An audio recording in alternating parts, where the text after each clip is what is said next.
Hello दोस्तों। आज की वीडियो में मैं फिर से आपके लिए लेकर आया हूं वेंडिगो और स्किनवॉकर्स की कुछ डरावनी कहानियां।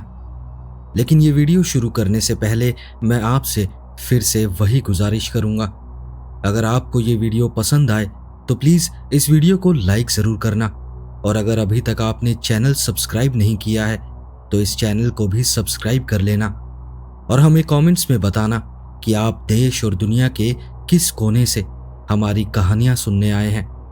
तो चलिए शुरू करते हैं आज की पहली कहानी।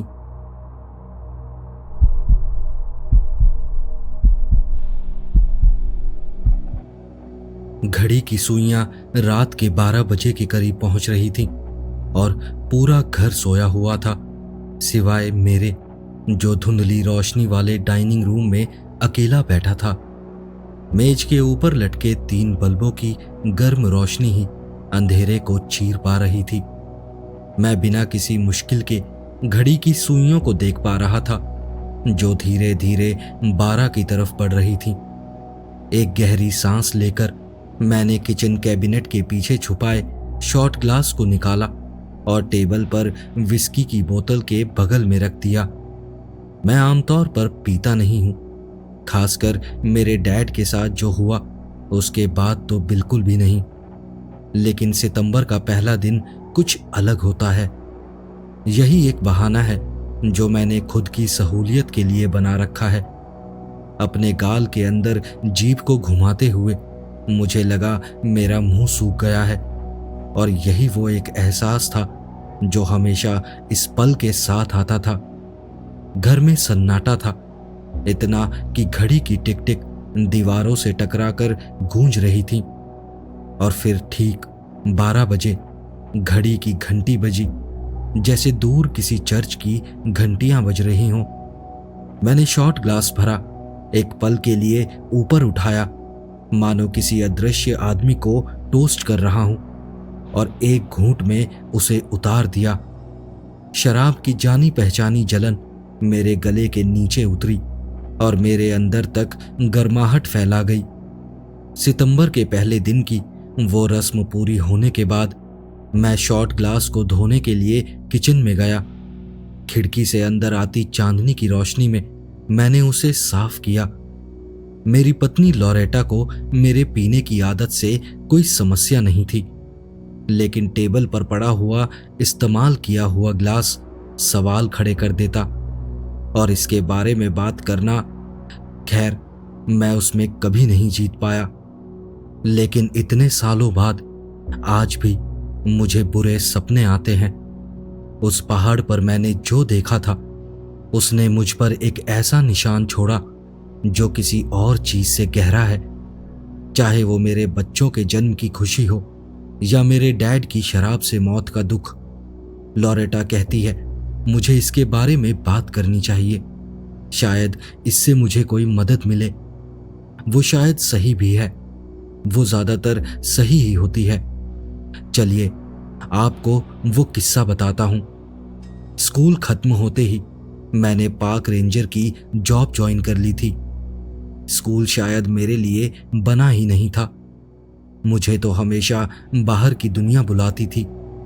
मैं अपने स्कूल के दिनों में सपनों में खोया रहता था, उन वीकेंड्स के बारे में सोचता रहता था जब मैं प्रकृति में जाकर अपने डैड के साथ हाइकिंग या फिशिंग करता था। वो हमारा बॉन्डिंग टाइम होता था। 1989 की गर्मियों में मैं अपलाचियन पहाड़ियों में तैनात था। वो मेरी ड्रीम जॉब थी। हमारा इलाका उन ट्रेल्स को कवर करता था जो पहाड़ों के ऊपर तक जाती थी, जहां हवा अलग सी लगती थी, जहां स्प्रूस के पेड़ पतले हो जाते थे और बादल इतने नीचे होते थे कि हर चीज रहस्यमय लगती थी। उन गर्मियों का ज्यादातर समय हम सर्दियों के तूफानों से गिरी टहनियों और मलबे को साफ करने में बिताते थे। इसे ग्रंट वर्क कहा जाता था और नए लोगों से कराया जाता था। उस वक्त मैं भी उस नौकरी में नया ही था, लेकिन सच कहूं मुझे उसमें कोई दिक्कत नहीं थी। क्लासरूम की तुलना में मैं वहां कहीं ज्यादा जीवित महसूस करता था। लेकिन जब गर्मी ढलने लगी और आने वाले लोगों की संख्या कम हो गई तो एक दिन कुछ ऐसा हुआ जिसने मुझे हमेशा के लिए बदल दिया। वो दिन शुरू तो बाकी दिनों की तरह ही हुआ था, लेकिन उसका अंत मेरे सबसे डरावने सपनों जैसी किसी चीज के साथ हुआ। ऐसी चीज जो मेरे साथ जीवन भर रही, मेरे सपनों में आती रही और मुझे हर साल सितंबर के पहले दिन ये रस्म निभाने पर मजबूर करती रही। वो सुबह रेंजर स्टेशन पर बाकी दिनों की तरह ही थी, नम और धुंध से भरी। ऐसा मौसम जो आपकी त्वचा से चिपक जाता है और हर चीज को धीमा कर देता है। मैं अपनी डेस्क पर बैठा हुआ गिरे हुए पेड़ों की रिपोर्ट्स पलट रहा था और अपने दिन की योजना बना रहा था कि तभी एक आदमी दरवाजे से अंदर धम से घुसा।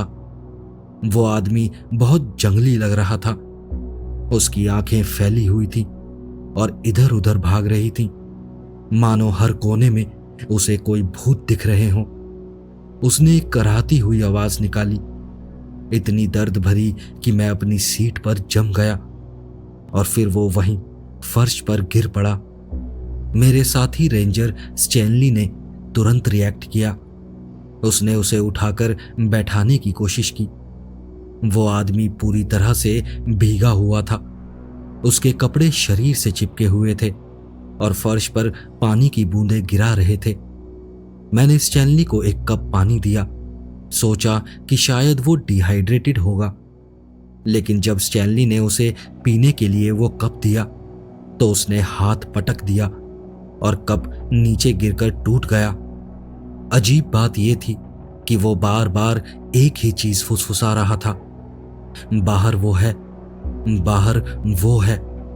उसकी आवाज भारी और डरी हुई थी, लेकिन उसका डर पूरे कमरे में फैल गया था। उसकी आवाजें सुनकर मेरे रोंगटे खड़े हो गए थे। बाहर क्या है बाहर? स्टैनली ने अपनी आवाज को स्थिर रखते हुए पूछा, लेकिन वो आदमी बस स्टैनली की शर्ट को जकड़कर पकड़े हुए था। उसके हाथ कांप रहे थे। वो डर के मारे पागलों सा हो चुका था।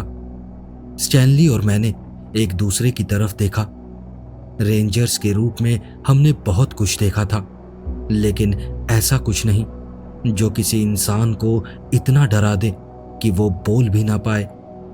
आखिरकार लगभग एक युग बीतने के बाद वो शांत हुआ और उसने हमारी तरफ देखा। उसकी हालत बहुत खराब थी। उसकी आंखें लाल थीं और चेहरा पीला पड़ गया था, जैसे हफ्तों से जंगल में भूखा प्यासा भटक रहा हो। तुम कौन हो और यहां कहां से आए हो?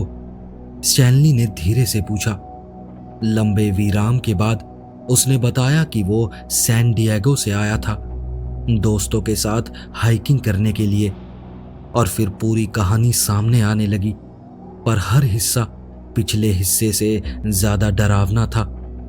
उन्होंने उत्तरी ट्रेल पर जाने की योजना बनाई थी, लेकिन उनके साथ कुछ भयानक हुआ था।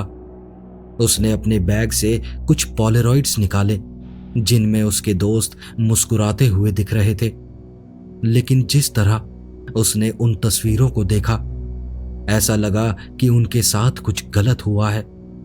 हमने उसे पूछा कि क्या हुआ उनके साथ। उसने कहा कि कोई जानवर उसके सभी दोस्तों को खा गया है। यह सुनकर स्टैनली ने कमान संभाली। हमें उसकी बात पर विश्वास तो नहीं हुआ था, पर फिर भी हमने उसकी मदद करने का सोचा।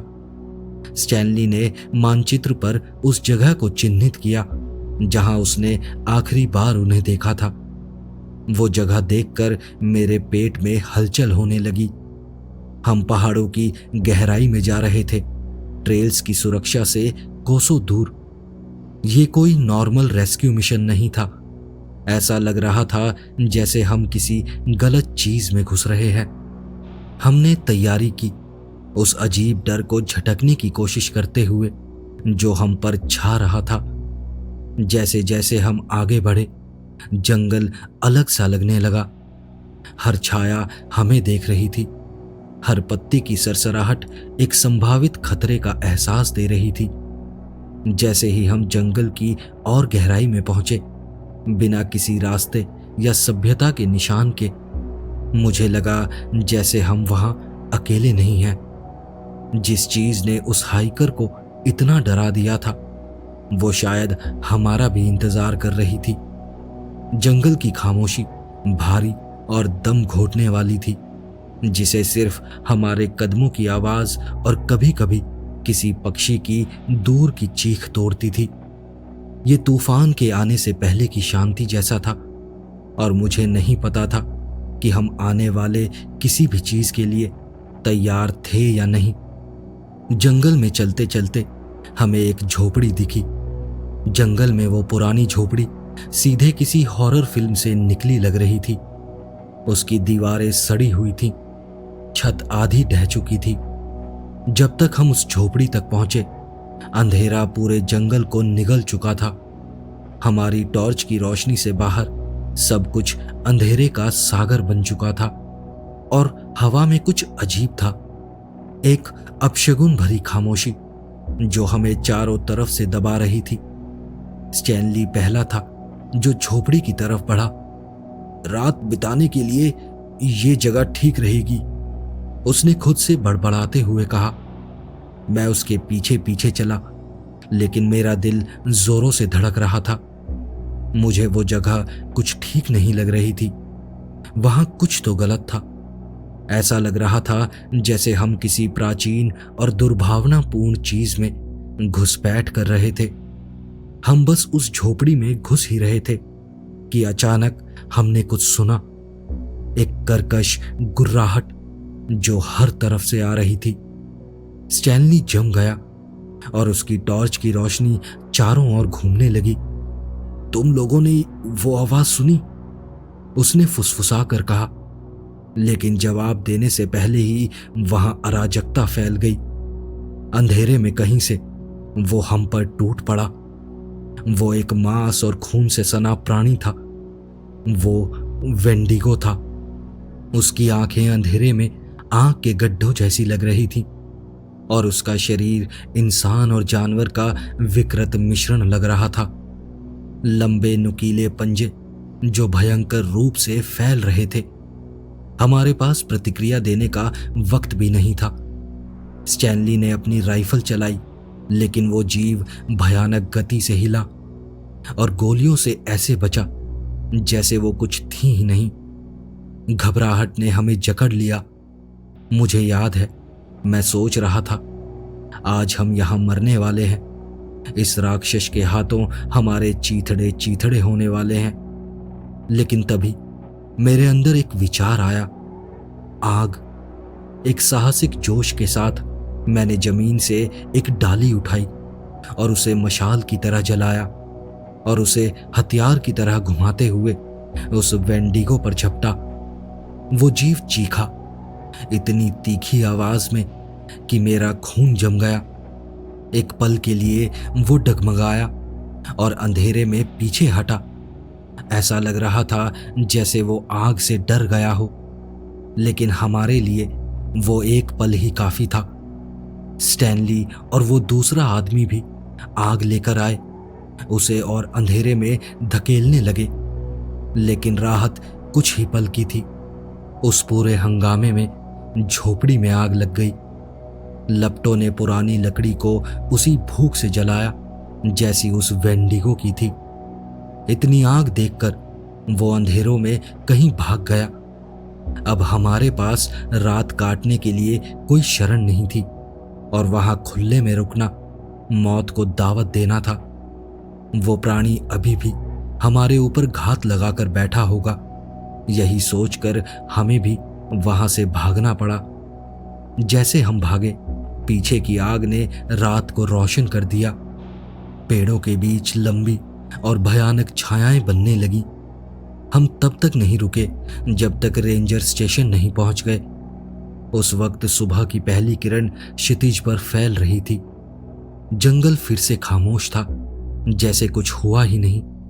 लेकिन उस रात के घाव हमेशा के लिए हमारे साथ रह गए। आज जब भी मैं पीछे मुड़कर देखता हूं, सब कुछ धुंधला सा लगता है। एक ऐसा बुरा सपना जिससे मैं जाग ही नहीं पाता। मैं आज भी नहीं समझ पाया कि वहां हुआ क्या था। बस इतना जानता हूं कि वेंडिगो असली होते हैं और वो जंगल की अंधेरी गहराइयों में ही कहीं छुपे होते हैं। और हर साल सितंबर के पहले महीने मैं उसे याद करता हूं। वो आतंक, वो आग और उन लड़कों के चेहरे भी जो मेरी तरह भागने में कामयाब नहीं हुए। वो लड़के कभी नहीं मिले, लेकिन जितना मुझे लगता है वो सभी उस वेंडिगो का शिकार बन गए थे। कभी कभी देर रात जब दुनिया खामोश और स्थिर होती है, मैं आज भी उस जीव की चीखें सुन सकता हूं। वो आवाज आज भी मेरे दिमाग के पिछले हिस्से में गूंजती रहती है।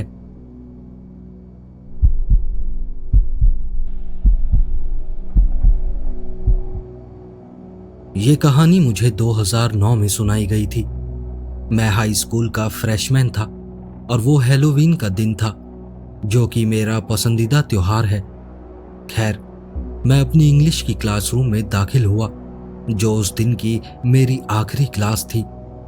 मेरे टीचर ने पूरी क्लास की लाइट बंद कर रखी थी और कमरे के बीचों बीच एक स्टूल रखा हुआ था। उस स्टूल पर एक जलती हुई मोमबत्ती थी और उसके बगल में टॉफियों का एक कटोरा था जिसमें हमारी पसंदीदा कैंडीज थी। मेरी टीचर, जो थोड़ी मजाकिया किस्म की थी, उन्होंने एक स्टाइलिश विच हैट पहन रखा था।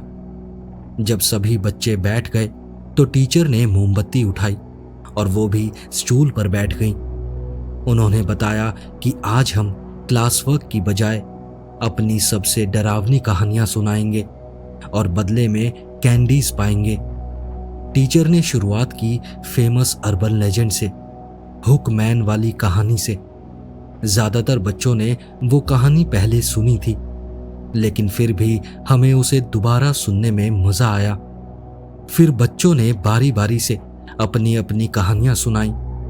कुछ कहानियां सचमुच डरावनी थी तो कुछ बहुत फीकी थी, लेकिन उनमें से कोई भी कहानी उस खास कहानी के आगे नहीं ठहरती। वो खास कहानी मेरी क्लास के एक रेडनेक बच्चे ने सुनाई थी। वो आमतौर पर शांत रहने वाला था और ज्यादा बोलता नहीं था, इसलिए हम सभी हैरान थे कि उसने कहानी सुनाने की हिम्मत की। खैर, उसकी कहानी कुछ यूं थी। उसके पिता और चाचा के पास एक कैबिन था जहां वो सर्दियों में शिकार करने जाया करते थे। वो कैबिन उत्तर में पहाड़ियों के बीच था। कैबिन तक पहुंचने के लिए जंगल में 2 घंटे की ड्राइव करनी पड़ती थी, जिसमें से ज्यादातर रास्ता कच्ची सड़क पर था।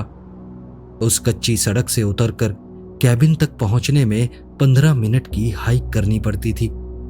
वो कैबिन बहुत एकांत में था। उसने बताया कि उसका परिवार शिकार करने के लिए ही उस कैबिन का इस्तेमाल करता था। कहानी ने एक अजीब मोड़ तब लिया जब उसके पिता और चाचा शिकार के बाद शाम को कैबिन लौट रहे थे। जैसे ही वो कैबिन की तरफ जाने वाली पहाड़ी से उतर रहे थे, उसके चाचा ने देखा कि कैबिन से रोशनी आ रही थी, और एक नहीं बल्कि कई सारी रोशनियां। वो मशालें थीं। कैबिन के बाहर एक समूह कोई रस्म अदा कर रहा था। उसके पिता और चाचा ने एक पेड़ के पीछे छुपकर अपनी बंदूकें उनकी तरफ तान दी। वो समूह कुछ मंत्रोच्चारण कर रहा था, लेकिन वो समझ नहीं पा रहे थे कि वो सब क्या बोल रहे हैं। कुछ मिनट तक ये सब देखने के बाद उन्होंने देखा कि समूह के बीच एक विशालकाय आकृति आई। वो एक अजीब सा दैत्य था, जैसा उन्होंने पहले कभी नहीं देखा था। वो लंबा और पीला था। उसकी उंगलियां बहुत लंबी और नुकीली थीं। उसके सर पर सींग थे, जिससे वो बकरे जैसा दिख रहा था। जब वो जीव समूह के पास पहुंचा तो मंत्रोच्चारण बंद हो गया। ऐसा लगा जैसे वो जीव समूह के सदस्यों से बात कर रहा हो। तभी अचानक चाचा ने उस जीव पर गोलियां दाग दी और उसे कई बार मारा। उसके पिता ने भी ऐसा ही किया। उन्होंने सिर्फ उस जीव को निशाना बनाया, समूह के सदस्यों को नहीं। वो जीव एक भयानक चीख के साथ रात के अंधेरे में गायब हो गया। बाकी के समूह के सदस्य भी जंगल में भाग गए और कभी वापस नहीं आए। उसके पिता और चाचा उस रात कैबिन में नहीं रुके। बजाय इसके वो तुरंत वापस अपनी कारों तक भागे। पूरे रास्ते वो उस जीव की दूर से आती चीखें सुनते रहे। उस लड़के के पिता ने चाचा से पूछा कि तुमने उस जीव पर गोली क्यों चलाई। चाचा ने जवाब दिया कि उन्हें पूरा यकीन था कि वो कोई शैतान था।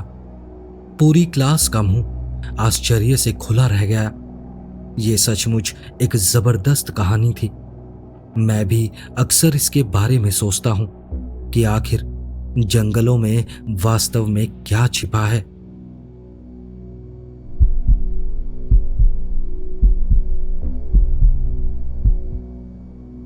मेरा नाम लेक्सी है और 2007 में मेरे माता पिता ने मुझे अलास्का में एक समर कैंप में भेजा था। ये कैंप अपने मजेदार एडवेंचर्स के लिए मशहूर था और मैं वहां जाने के लिए बहुत उत्सुक थी। पहले दिन जब मैं वहां पहुंची तो कैंप मेरी सभी उम्मीदों पर खरा उतरा। उनका खाना बेहतरीन था और वहां के नज़ारे लाजवाब थे और मैंने कई दोस्त भी बना लिए थे। हालांकि मुझे बियर प्रोटोकॉल के बारे में जानकर हैरानी हुई। बियर प्रोटोकॉल वही है जो नाम से ही स्पष्ट है।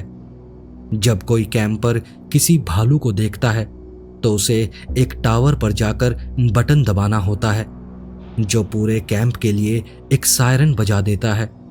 सायरन सुनते ही सभी को नजदीकी बिल्डिंग में जाकर इंतजार करना होता है। अलास्का में भालू तो होते ही हैं, लेकिन वो आमतौर पर कैंप से दूर ही रहते हैं, बशर्ते कि वहां खाना ना बिखरा हो। खैर, मेरा ग्रुप एक झील पर कैनोइंग ट्रिप से वापस आ रहा था। कैंप काउंसलर्स को हमें वहां तक ट्रक से ले जाना पड़ता था। एक बार में बस 5 कैंपर आ सकते थे। उस दिन हम 20 लोग थे, इसलिए काउंसलर को 4 ट्रिप लगानी पड़ी। हर ट्रिप में आने जाने में करीब 10 मिनट लगते थे। जब हम सभी झील पर पहुंच गए तो हमने कैनोइंग और मछली पकड़ने का आनंद लिया। दिन के अंत में काउंसलर ने सीटी बजाई, जिसका मतलब था कि सभी को ट्रक के पास वापस आ जाना चाहिए। उसने 5 कैंपरों को ट्रक में बैठाया और ट्रेल पर चल पड़ा, लेकिन 10 मिनट की बजाय वो 30 मिनट तक गायब रहा। जब काउंसलर वापस आया तो हमने देखा कि ट्रक का अगला हिस्सा पूरी तरह कुचला हुआ था और खून से सना हुआ था। उसने हमसे देरी के लिए माफी मांगी और बताया कि रास्ते में उसने गलती से एक हिरण को टक्कर मार दी थी, लेकिन किसी कारण से वो इस बात को लेकर बहुत घबराया हुआ लग रहा था। और तभी मुझे याद आया कि उन्होंने खुले में खाना छोड़ने के बारे में क्या कहा था। वो हिरण भालुओं के लिए एक बड़ा भोजन हो सकता था। मैं और मेरे दोस्त वहीं इंतजार कर रहे थे जब काउंसलर 5 और कैंपरों को लेकर गया। इस बीच अंधेरा होने लगा था और हम सब काफी नर्वस हो रहे थे। हमने पेड़ों की कतारों की तरफ देखना शुरू किया। शायद भालू या कोई और जानवर दिख जाए जिसने उस हिरण को खाया हो। तभी हमने एक आवाज सुनी, एक बहुत ही परिचित आवाज। वो बियर अलार्म था। जो चिंता हमें पहले थी वो अब पूरी तरह से डर में बदल गई थी। हम लोग वहां बैठे बैठे बिल्कुल बेबस थे। हमारे छुपने के लिए कोई जगह नहीं थी। हमारे पास सिर्फ इंतजार करने के अलावा और कोई चारा नहीं था। हम बस इंतजार कर सकते थे कि काउंसलर जल्दी वापस आ जाए। आखिरकार काउंसलर लौटा और हम सभी ट्रक में सवार हो गए। ट्रक के अंदर हमें थोड़ी सुरक्षा महसूस हुई। कम से कम भालू तो हम तक नहीं पहुंच सकता। लेकिन काउंसलर ने हमें खिड़कियों से बाहर ना देखने को कहा। मुझे ये बात अजीब लगी और मैं घबरा गया। काउंसलर हमें खिड़कियों से बाहर क्यों नहीं देखने देना चाहता था? वो ऐसा क्या छुपा रहा था? हम सभी बहुत डर गए। कुछ कैंपर तो रोने लगे और मैं भी रोने ही वाला था, लेकिन मैंने उसकी बात मानी और खिड़की से नजर हटा ली। आधे रास्ते पर पहुंचते ही काउंसलर ने अचानक ट्रक का ब्रेक लगा दिया। मुझे पता था कि हम अभी तक कैंप नहीं पहुंचे थे।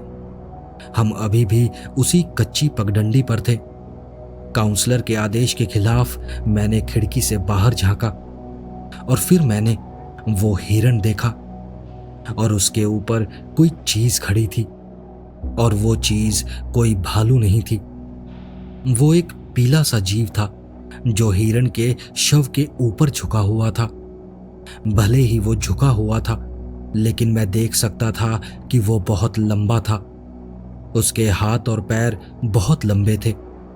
मैं उसे ठीक से नहीं देख पाया क्योंकि तभी काउंसलर ने ट्रक को फिर से तेजी से आगे बढ़ा दिया। मैं देख सकता था कि वो बहुत डर गया था। वो बार बार रियर व्यू मिरर में देख रहा था, शायद ये देखने के लिए कि कहीं वो चीज हमारे पीछे तो नहीं आ रही। हम कैंप वापस पहुंचे। सभी लोग डाइनिंग हॉल में इकट्ठा थे और बियर अलार्म अब भी बज रहा था। शुरू में मैंने किसी को नहीं बताया कि मैंने क्या देखा था, शायद इसलिए क्योंकि मैं खुद ही यकीन नहीं कर पा रहा था। कहीं मैंने कुछ गलत तो नहीं देख लिया था। शायद हेडलाइट्स की रोशनी ने उस जानवर को अजीब तरीके से दिखाया हो। मैं खुद को समझाने की कोशिश कर रहा था कि जो मैंने देखा वो सच नहीं हो सकता। उस रात सभी काउंसलर्स ने कैंपरों के साथ एक मीटिंग की। उन्होंने बताया कि भालू के आसपास होने की वजह से हमारे पास दो विकल्प हैं। या तो हम एक और हफ्ते रुक सकते हैं या अपने अपने घर वापस जा सकते हैं। स्वाभाविक रूप से मैंने घर जाने का फैसला किया। काउंसलर्स ने मेरे माता पिता से संपर्क किया और मैं अगले दिन घर चला गया, लेकिन मैं उस जीव की छवि को अपने दिमाग से नहीं निकाल पा रहा था। घर पहुंचने के बाद गर्मियों की छुट्टियां सामान्य रूप से चलती रहीं। 2 हफ्ते बीत गए और मैं लगभग उस जीव को भूल ही चुका था, जब तक कि एक दिन मेरे पिता ने अचानक मुझे एक चौंकाने वाली खबर नहीं दी। उन्होंने बताया कि जिस कैंप में मैं गया था वहां भालू के हमले में 2 कैंपर गायब हो गए हैं। उन्होंने कहा कि वो मुझ पर गर्व करते हैं कि मैंने समझदारी से काम लेते हुए घर वापस आने का फैसला किया। लगभग 1 महीने बाद उन दोनों कैंपरों के शव मिले।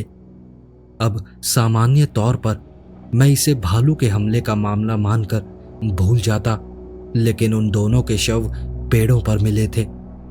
हो सकता है कि भालू ने ऐसा किया हो, लेकिन मुझे यह संभावना नहीं लगती। मुझे लगता है कि उस रात जो चीज मैंने देखी थी उसका इससे कोई ना कोई संबंध जरूर है।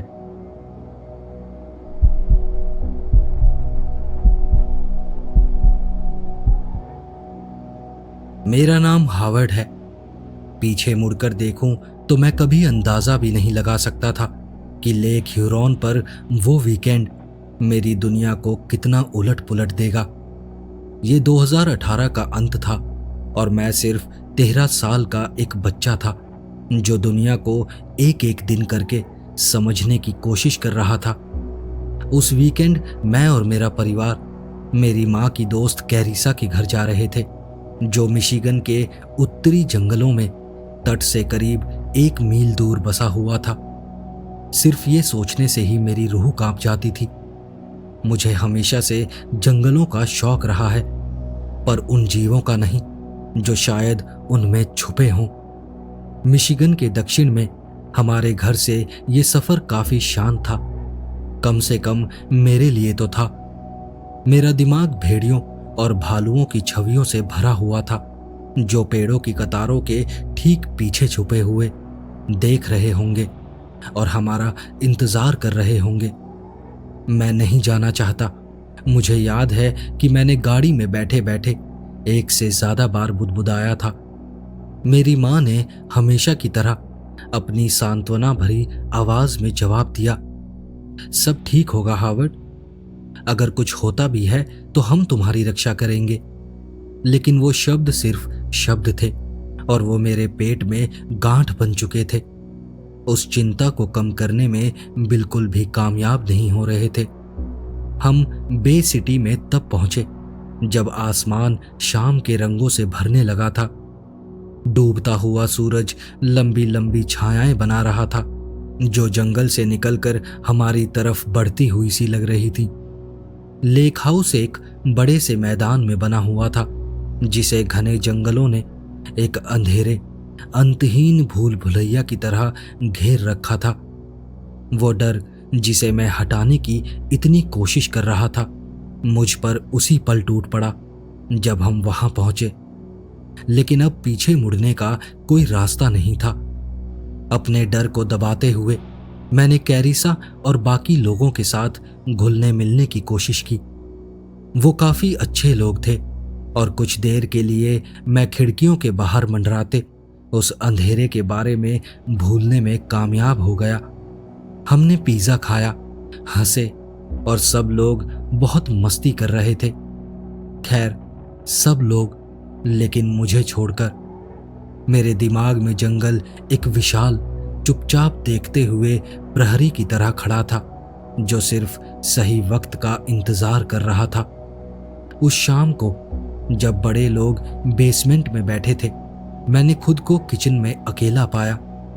मेरा एकमात्र साथी मेरे फोन पर चल रहा एक यूट्यूब वीडियो था और तभी मैंने वो आवाज सुनी, दीवार के ठीक दूसरी तरफ से आ रही एक खुरचने की आवाज। मेरा दिल मुंह तक आ गया। मैं जम गया। हिलने से भी डर रहा था, सांस लेने से भी डर रहा था। वो आवाज लगातार आती रही मानो कोई या कुछ अंदर आने की कोशिश कर रहा हो। लेकिन फिर जैसे ही अचानक वो आवाज शुरू हुई थी वैसे ही वो बंद भी हो गई। जिज्ञासा ने मेरे डर पर जीत हासिल कर ली और मैंने बाहर झांकने की हिम्मत जुटाई। मेरी राहत का ठिकाना ना रहा जब मैंने देखा कि वो सिर्फ एक हिरन था। उसके सींग ही शायद उस आवाज के जिम्मेदार थे। मेरी माँ ने कुछ देर बाद मेरी खैरियत पूछी और जब मैंने उन्हें अपने डर के बारे में बताया तो वो हंस पड़ी। हिरन शांति और आजादी का प्रतीक होते हैं हावर्ड, इनसे डरने की कोई बात नहीं। उन्होंने मुझे आश्वासन दिया और मैं उनकी बात मानना चाहता था। उस रात मैं काउच पर अपने जुरासिक वर्ल्ड वाले कंबल में सो गया। शाम की घटनाएं अभी भी मेरे दिमाग में चल रही थी। सब कुछ होने के बावजूद मैंने हैरान कर देने वाली अच्छी नींद ली। अगली सुबह मेरी चाहत से कहीं जल्दी आ गई। कैरिसा अपने सुबह वाले उत्साह के साथ बोली, अरे हावर्ड, अब जाग जाओ यार, बाहर कितनी अच्छी धूप है, जाओ बाहर जाकर खेलो। मैं नींद में धुंधली आंखें खोलकर हैरान रह गया जब देखा कि पहले से ही दोपहर के 2 बज चुके हैं। मैं इतनी देर तक कैसे सोया रहा? हालांकि मैं शिकायत नहीं कर रहा था। अब इसका मतलब था कि जंगल के बारे में चिंता करने के लिए दिन के उजाले के कम घंटे बचे थे। एक जल्दी सा नाश्ता या फिर दोपहर का खाना कह लो, वो करने के बाद कैरिसा ने फैसला किया कि हम सबको झील पर जाना चाहिए। ये विचार मुझे बिल्कुल उत्साहित नहीं कर रहा था।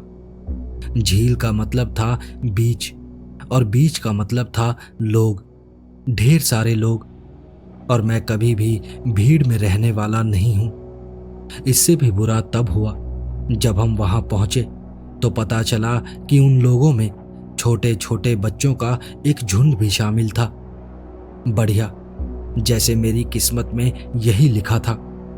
मुझे अपने छोटे चचेरे भाई जो टेनेसी से आया था उसके साथ हुए अनुभवों से पता था कि बच्चे खासकर जोर जोर से शोर मचाने वाले और उत्साह से भरे हुए मेरे बिल्कुल भी काबू के नहीं होते। तो मैंने वही किया जो कोई भी किशोर करता। मैंने अपना फोन उठाया और पेड़ों की कतार के ठीक पास बैठ गया, इतना दूर कि अनचाही बातचीत से बच सकूं, लेकिन इतना पास कि ऐसा न लगे कि मैं जंगल में अकेले ही किसी खोज पर निकल पड़ा हूं। मैंने सोचा कि जब तक वापस जाने का वक्त नहीं हो जाता मैं बस कुछ YouTube वीडियो देखता रहूंगा। लेकिन फिर कुछ अजीब हुआ। मैं एक वीडियो के बीच में था और खुद ही खुद हंस रहा था कि तभी मैंने कोई आवाज सुनी, स्पष्ट रूप से मेरी दादी की आवाज, जो जंगल से मुझे बुला रही थी। हावर्ड, इधर आओ बेटा। ये ठीक वैसी ही थी जैसे वो मुझे बुलाती जब उन्हें किसी काम में मदद चाहिए होती थी। मेरी पहली प्रतिक्रिया थी भ्रम और फिर डर। मुझे पक्का पता था कि मेरी दादी बीच पर मेरे माँ के साथ थी। मैं उन्हें वहां से बैठे बैठे देख सकता था। वो आवाज इतनी वास्तविक, इतनी विश्वसनीय लग रही थी, मगर फिर भी थोड़ी अजीब सी थी, जैसे जब मेरी दादी सीढ़ियां चढ़ने के बाद हांफने लगती हैं। मेरे अंदर का हर जज्बा चिल्ला रहा था कि यहां कुछ गलत है, कि मुझे उस आवाज की तरफ नहीं जाना चाहिए। और मैं नहीं गया। मैं भागकर अपनी दादी और मां के पास पहुंचा। मेरा दिल धड़कते धड़कते मेरे मुंह तक आ रहा था। जब मैंने उन्हें बताया कि क्या हुआ था तो उन्होंने मुझे ऐसे देखा जैसे मेरे सर पर दूसरा सर उगाया हो। मैंने जोर देकर कहा कि वो आवाज दादी की आवाज जैसी ही लग रही थी, लेकिन उन्होंने इस बात को झटक दिया, ये सोचकर कि मैं शायद बढ़ा चढ़ा कर बोल रहा हूं या घर जाने का कोई बहाना ढूंढ रहा हूं। लेकिन मैं ऐसा नहीं कर रहा था।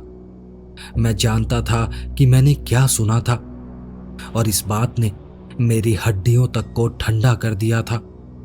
हम बीच पर करीब 1 घंटा और रुके, लेकिन मैं रिलैक्स नहीं कर पा रहा था। जंगल से आने वाली हर आवाज ने मुझे तनाव से भर दिया। हर छाया मुझे हिलती हुई सी लग रही थी। ऐसा लग रहा था मानो जंगल जीवित हो और मुझे देख रहा हो, मेरे गार्ड ड्रॉप करने का इंतजार कर रहा हो। घर वापसी की राइड मेरे लिए काफी शांत थी। मेरा दिमाग विचारों के एक बवंडर में फंसा हुआ था, जो समझने की कोशिश कर रहा था कि आखिर वहां हुआ क्या था। लेकिन एक बात साफ थी, मैं अकेला नहीं था जो असहज महसूस कर रहा था। जंगल में आंखें थीं और उसने किसी वजह से मुझे चुन लिया था। वो वजह क्या थी मैं नहीं बता सकता, लेकिन जैसे जैसे सूरज डूबने लगा और हम पेड़ों की काली रूपरेखाओं से घिरे उस घर के पास पहुंचे, मैं उस एहसास को झटक नहीं पा रहा था कि कुछ बहुत गलत था। बीच वाली घटना के बाद दिन एक बुरे सपने की तरह धीरे धीरे बीत रहा था। मैंने अपनी माँ और कैरिसा के पास रहने की कोशिश की, ये उम्मीद करते हुए कि शायद उनकी मौजूदगी मुझे बाहर जो कुछ भी था उससे बचा लेगी। लेकिन जैसे जैसे शाम ढलने लगी मेरी बेचैनी और बढ़ती गई। जंगल हमारे चारों ओर सिमटता हुआ सा लग रहा था। छायाओं और रहस्यों की एक अंधेरी अभेद्य दीवार लग रहा था। डिनर कब हुआ पता ही नहीं लगा। मुझे भूख नहीं थी, मेरा पेट डर से गांठ बन चुका था। बाकी सब लोग दिन की घटनाओं को भूल चुके थे, हंसते मजाक करते हुए, मानो हम चारों ओर से फैले उस जंगल से घिरे ना हों जिसमें भगवान जाने क्या छुपा था। मैं उस एहसास को झटक नहीं पा रहा था कि हमें कोई देख रहा है, कोई ऐसा जो सही वक्त का इंतजार कर रहा है। ब्रेकिंग पॉइंट उस शाम आया। हम सब लेक हाउस के बाहर आखिरी रात का आनंद ले रहे थे। ब्लिट्स, कैरिसा का हस्की कुत्ता, इस ट्रिप में मेरा एकमात्र दोस्त था। वो हमेशा इतना खुश और उत्साहित रहता था कि मेरे डर से ध्यान भटकाने वाला एक अच्छा साधन बन गया था। लेकिन आज तो ब्लिट्स भी सतर्क लग रहा था। उसके कान खड़े थे और आंखें जंगल की काली रेखा को स्कैन कर रही थी। और फिर कुछ हुआ। शायद खेलने में ब्लिट्स की दिलचस्पी न देखकर एक बच्चे ने उसे जोर से लात मारी। ब्लिट्स ने तुरंत प्रतिक्रिया दी, एक गुर्राहट के साथ बच्चे पर झपटा, जिससे मेरी रूह कांप गई। मैंने बस समय रहते उसका कॉलर पकड़ लिया, उसे उस बच्चे को नुकसान पहुंचाने से रोक लिया। माता पिता दौड़े आए, डांटने लगे और दिलासा देने लगे। लेकिन नुकसान हो चुका था, माहौल बदल चुका था और हवा में तनाव बिजली की तरह कड़क रहा था। कैरिसा गुस्से में थी, न सिर्फ बच्चे पर बल्कि ब्लिट्स पर भी। मैं विश्वास नहीं कर पा रहा था। कुत्ते को खुद को बचाने के लिए दोष कैसे दिया जा सकता है। मैं ब्लिट्स के साथ बाहर रुका, उसे शांत करने की कोशिश की, लेकिन मेरा दिमाग कहीं और था। जंगल और करीब आता प्रतीत हो रहा था और रात की आवाजें पहले से ज्यादा डरावनी लग रही थीं। और फिर मैंने सुना, अंधेरे में एक डाली का टूटना। ब्लिट्स तन गया, उसकी गुर्राहट नीची और खतरनाक हो गई। उसने जंगल की तरफ घूरते हुए अपने शरीर को सख्त कर लिया और इससे पहले कि मैं कुछ कर पाता, वो पेड़ों की ओर भागा और रात के अंधेरे में गायब हो गया। अचानक वहां आतंक सा छा गया। कैरिसा के पति स्टीव और मेरे सौतेले पिता ने अपनी बंदूकें उठाई और ब्लिट्स के पीछे अंधेरे में भागे। बाकी हम सब लोग अंदर दुबक गए। घर की खिड़कियां अब जंगल की ओर घूरती हुई डरावनी आंखों जैसी लग रही थी। हमने लाइट्स बंद कर दी, कुछ देखने या सुनने की आशा में, लेकिन वहां सिर्फ खामोशी थी, एक दमनकारी भयानक खामोशी जिसने सारी उम्मीद निगल ली। कुछ वक्त बाद दूर से गोलियों की आवाज ने रात को चीरा। कैरिसा उनके पीछे जाना चाहती थी, लेकिन हमने उन्हें रोक लिया। हमें अंदर सुरक्षित रहना था, लेकिन वो काफी देर तक वापस नहीं आए। सुबह आई तो राहत नहीं बल्कि भयानक डर लेकर आई। बैक पोर्च पर जो नजारा हमारा इंतजार कर रहा था वो मुझे हमेशा सताएगा। स्टीव और मेरे सौतेले पिता या उनके बचे कुचे अंग वहां बिखरे पड़े थे, रात की घटनाओं की क्रूर गवाही दे रहे थे। अब साफ था, हम किसी ऐसी चीज से जूझ रहे थे जिसे समझना हमारी सीमा से परे था। वहां कुछ प्राचीन और दुर्भावनापूर्ण था जो मिशिगन के इन अंधेरे जंगलों को अपना घर कहता था। पुलिस के आने और सवालों के बीच मुझे एक गहरी सिहरन महसूस हो रही थी। जिस किसी ने भी उन पर हमला किया था वो अभी भी वहीं बाहर था, सब कुछ देख रहा था और शायद इस बार हमारा इंतजार कर रहा था। और मैं अंदर ही अंदर जानता था कि हमारा वो बुरा सपना अभी खत्म नहीं हुआ था। मैं उस रात सो नहीं पाया। कैसे सोता? स्टीव और मेरे सौतेले पिता की विकृत निर्जीव छवियां मेरे दिमाग में एक डरावनी फिल्म की तरह बार बार चल रही थी। घर अब अलग लग रहा था, मौत और डर से दूषित लग रहा था। हर चरमराहट, हवा की हर फुसफुसाहट एक नए बुरे सपने का संकेत लगती थी। मैं काउच पर पड़ा, अपना जुरासिक वर्ल्ड कंबल थामे, खामोशी को सुनते हुए सुबह का इंतजार कर रहा था।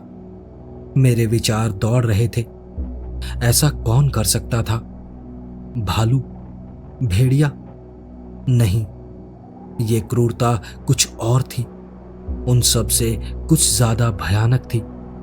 मुझे वो कहानियां याद आईं जो मैंने सुनी थी, इन जंगलों में घूमने वाले जीवों के बारे में। ऐसे किस्से जिन्हें मैंने सिर्फ कल्पना समझकर खारिज कर दिया था, लेकिन अब इस अकल्पनीय सच्चाई के सामने मुझे यकीन नहीं हो रहा था।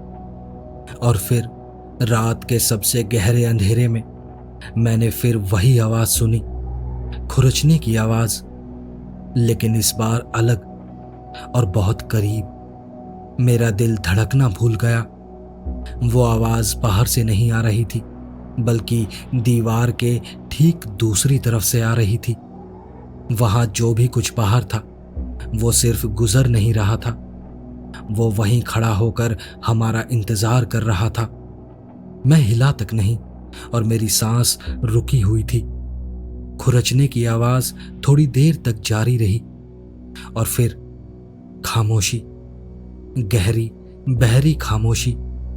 मैंने कान लगाए, प्रार्थना करते हुए कि वो चला गया हो, लेकिन वो बुरा सपना अभी खत्म नहीं हुआ था। अगली आवाज जो मैंने सुनी वो थी बैक डोर का धीरे धीरे खुलने का शोर। एक ठंडी हवा का झोंका कमरे में घुसा, जिसके साथ सड़न और मौत की बदबू थी। मेरी आंखों में पानी आ गया, सिर्फ बदबू से नहीं बल्कि डर से। मैं हिलने से भी डर रहा था, मैं चिल्लाने से भी डर रहा था। मैं वहीं पड़ा रहा, अपने कंबल के नीचे छुपा रहा और आशा करता रहा कि मुझे कोई उस भयानक चीज से बचा लेगा जो घर में घुस रही थी। और फिर मैंने उसे देखा, एक छाया, लंबी और पतली, एक अजीब सी गरिमा के साथ चलती हुई। वो किसी बुरे सपने से निकला कोई जीव था। वो रुका, मानो मेरी मौजूदगी को भांप रहा हो, और अपनी खोपड़ी मेरी तरफ घुमाई।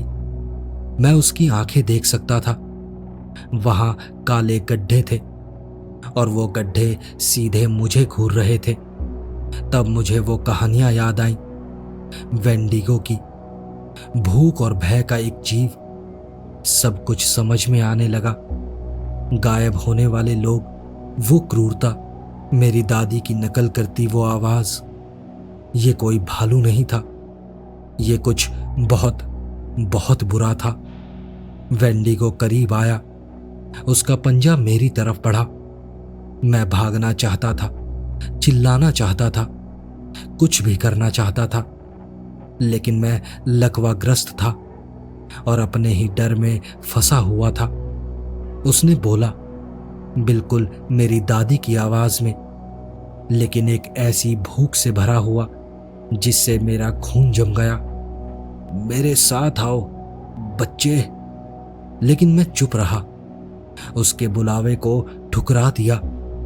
जब मैंने सोचा कि सब खत्म हो गया, कि मैं भी स्टीव और अपने सौतेले पिता जैसा ही हश्र झेलने वाला हूं, तभी मैंने कदमों की आवाज सुनी।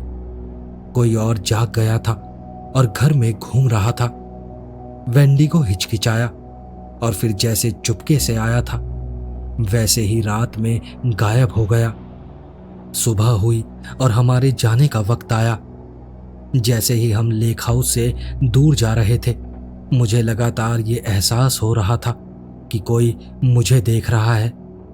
जंगल जैसे अनदेखी आंखों से जीवित हो उठा था और मैं गहराई से जानता था कि हम कुछ बुरा पीछे छोड़ रहे हैं।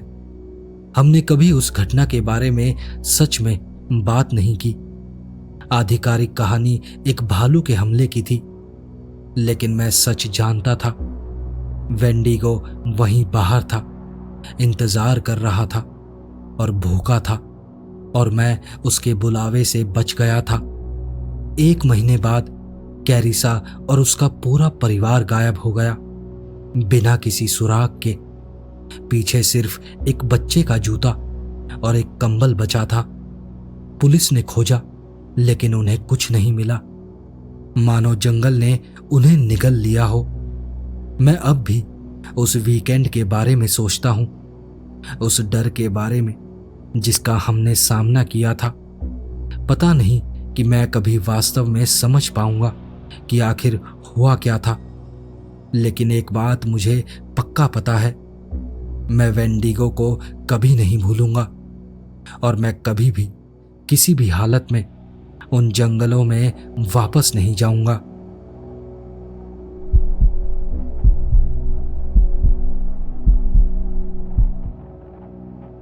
दुर्भाग्य से या शायद सौभाग्य से ये कहानी छोटी है। ये लगभग 4 साल पहले की बात है। मैं गोपनीयता रखने के लिए जगह का नाम नहीं बताऊंगा, लेकिन इतना जरूर कहूंगा कि ये लुइजियाना के उत्तरी हिस्से में हुई थी। मैं यहाँ लगभग पूरी जिंदगी रहा हूँ और इससे पहले जो कुछ भी अनुभव किया था वो टेक्सास में मेरे पिता के घर पर था, जब मैं काफी छोटा था। लेकिन वो अपनी अलग कहानी है। खैर, मैं एक अपार्टमेंट कॉम्प्लेक्स में रहता था जहां से मेरे ऑफिस की दूरी लगभग 30 से 40 मिनट की थी। उस समय मैं शाम की शिफ्ट में काम करता था। घर जाते समय मुझे एक लंबी लगभग खाली सड़क से गुजरना पड़ता था जिसमें लगभग 10 मिनट लगते थे। फिर मुझे एक छोटे ग्रामीण इलाके में मुड़ना पड़ता था और ये घटना वहीं हुई थी। शायद 11 बजे के बाद या आधी रात होगी। मेरे काम से निकलने का समय हो गया था। मैं बस गाड़ी चला रहा था, म्यूजिक या पॉडकास्ट सुन रहा था और काम से काफी थका हुआ था। मैं आराम से गाड़ी चला रहा था कि अचानक मेरी हेडलाइट्स ने सड़क के किनारे की नाली में कुछ चमकाया। मैंने उसे सिर्फ कुछ सेकंड्स के लिए देखा, लेकिन मैं शपथ लेकर कह सकता हूं वो एक पीला सा जीव था, शायद 6 फीट लंबा या उससे भी बड़ा, जो जमीन पर फैला हुआ था और नाली से बाहर रेंग रहा था। वो अपने पेट के बल रेंग रहा था। मैंने उसकी सिर्फ एक झलक देखी थी, लेकिन कभी कभी मुझे याद आता है कि उसके 6 अंग थे। कभी कभी लगता है कि सिर्फ 4 ही थे। जैसा कि मैंने कहा, मैं सड़क पर ध्यान देने की कोशिश कर रहा था। मैं ऐसी किसी चीज की उम्मीद में नहीं था। वैसे भी उसने मुझे डरा दिया था। मुझे स्पष्ट याद है कि जैसे ही मैं गुजरा, मैंने हरकत देखी, मानो वो नाली के पाइप से निकला हो और उस घर के यार्ड में जाने वाला हो जिसके पास से मैं गुजर रहा था। उसके लंबे दुबले पतले अंग ने ऊपर पहुंचकर अपना दायां हाथ जमीन पर रखा था और खुद को ऊपर खींचने की कोशिश कर रहा था। मैं तेजी से उसके पास से निकला था और फिर से देखने के लिए मुड़ा, ये सोचते हुए कि मैंने क्या देखा था। मेरा दिमाग सोच रहा था, क्या जो मैंने देखा वो वास्तविक था या मैं सिर्फ थका हुआ था और मेरा दिमाग मुझसे खेल रहा था। वैसे भी मैं इतना बेवकूफ नहीं था कि वापस मुड़कर जांचने की सोचूं। पूरे रास्ते घर तक मैं बस गाड़ी चलाता रहा और खुद को समझाता रहा कि यह सिर्फ मेरी हेडलाइट्स का अजीब प्रभाव था जो नाली में पड़े पत्थरों पर छाया बना रहा था। मैंने इस प्रभाव को दोबारा बनाने की कोशिश भी कई दिनों तक की, कई तरीके आजमाए, लेकिन कभी भी वैसी छाया नहीं बनी जैसी मैंने उस रात देखी थी। यहां तक कि आंखों के कोने से देखने की कोशिश की, लेकिन कुछ भी नहीं दिखा। मैंने अगले कुछ दिनों में अपने सहकर्मियों से पूछा कि क्या उन्होंने कभी मेरे द्वारा बताई गई चीज जैसा कुछ देखा है, लेकिन मेरी निराशा के लिए उन्होंने इसे हल्के में लेते हुए मजाक उड़ाया। काश मैं कह पाता कि मैंने उसे फिर से देखा, लेकिन मैंने नहीं देखा। पर सच कहूं तो मैं खुश हूं। इसका मतलब है कि मैं खुद को ये बता सकता हूं कि इसका किसी भी चीज से कोई लेना देना नहीं था सिवाय मेरी कल्पना के। फिर भी मेरे दिमाग का एक छोटा सा हिस्सा कुछ और ही कहता है। उस रात जो मैंने देखा उसका सबसे अच्छा विवरण वो कॉलर्स हैं जिनके बारे में मैंने सुना है। मैंने ऑनलाइन उन समूहों को फॉलो करना भी शुरू कर दिया जो इस तरह की दृष्टि के बारे में बात करते हैं। मैंने कुछ लोगों को ये कहानी सुनाई है। सच कहूं तो ज्यादातर लोग इसे नजरअंदाज कर देते हैं। मैं अभी भी आशा करता हूं कि ये सिर्फ मेरी हेडलाइट्स और छायाएं थीं, लेकिन मैं आज भी पूरी तरह से सुनिश्चित नहीं हूं। अगर तुम सच में वहां कहीं बाहर हो तो प्लीज मुझे फिर कभी नहीं दिखाई देना।